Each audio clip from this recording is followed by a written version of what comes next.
New at 10, family identifying their loved one as a victim in a deadly shooting over the weekend. The incident happened around 1 o'clock Sunday morning in the 2000 block of East 21st Street.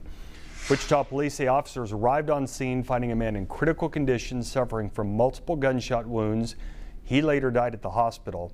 Tonight, family of that man identifying him on a GoFundMe page is 41-year-old Marcus McNeely. His family writing they're raising funds to transport his body back to Arkansas for burial.